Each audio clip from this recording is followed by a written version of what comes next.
What would happen if roles were reversed? How about if we had a hotel full of single British young men in a Muslim majority nation, let's say Iraq?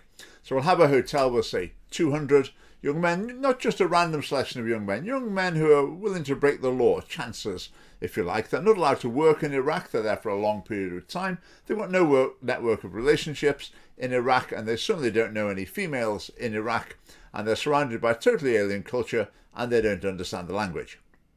How's it going to go? Now, before I talk about how I think it's going to go, just say with this topic, I think often there isn't really debate. It's just people state their position time and time again. So please listen to what I've got to say. It's something new, maybe something a bit different. Think about that and then see if you think I'm right or not. So we've got these 200 British young men in the hotel in Iraq. Now, out of those 200 young men, some of them will be very sensible and responsible, friendly characters, will try and integrate with the locals a little bit and won't really be any problem.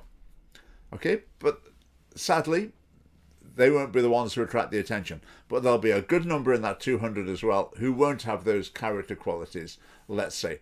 What will they be up to? Well, they might be pretty loud in and outside the hotel. They'll all get alcohol one way or another. There'll probably be drunkenness on the streets. There might be a bit of brawling, maybe some fights between rival football supporters, and the locals won't have a clue what's going on. Probably you'll find some of them might end up smoking cannabis, dropping litter, being a bit rude to some of the locals, stealing things in local shops, and making unwanted advances to local women. Now, unwanted, I mean, they can't speak the same language, so it's pretty difficult. And the locals will be quite shocked at these advances being made to what they see as their women, which might end up being seen as harassment. It might be harassment. They might end up with sexual assault. And obviously that's going to cause major problems. And all this is taking place in a context of language isolation. And inevitably, tensions are going to increase. Now, people in Iraq would look at what's going on with these people in this hotel. And they'll say, look, we've imported problems here. We didn't have a cannabis problem before. We didn't have a drunkenness problem, but now we've brought these British people in. Look at what's going on. I mean, what have we done here? We've imported the problems from another country into our country. Local people will inevitably start resenting the young men in the hotel because of their behaviour, some of the bad behaviour. Okay, it might not be all of them, but there'll be enough. The locals will be thinking, this is not good. We don't really want these people here.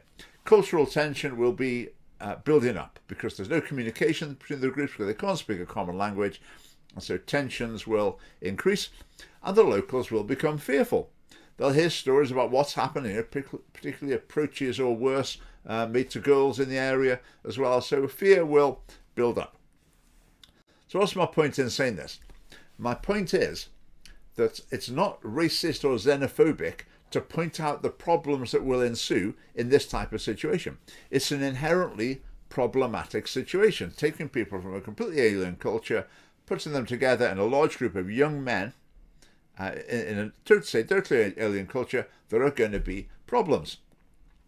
Now, those problems can be compounded by the values of those young men, the culture they come from. So in this case, for example, assumption like drunkenness is fine, probably sexual promiscuity as well. But there can equally be values of groups of people who've come to Great Britain that are problematic as well, like in particular attitude to women. To be honest, if you take your average selection of British young men, I probably wouldn't be too impressed with their attitude to women either. But from some other cultures around the world, it can be even worse. Now, if you add on to this, that these people in the hotel, they've entered the country illegally and are now imposing a cost on the taxpayer in that country, that's going to give people extra reasons to be concerned and upset and annoyed and frustrated about the presence of these people in the asylum hotel. So basically, my fundamental point, migrant hotels, it's not going to work. It's nothing to do with racism, nothing to do with xenophobia. It's nothing to do with saying we're better than those or they're better than us or whatever. It's just that situation inherently is not going to work. So hopefully that is something new to add into the debate. And if you want to hear more of our thoughts from the Scottish Family Party, do like this video and subscribe. And thanks for watching.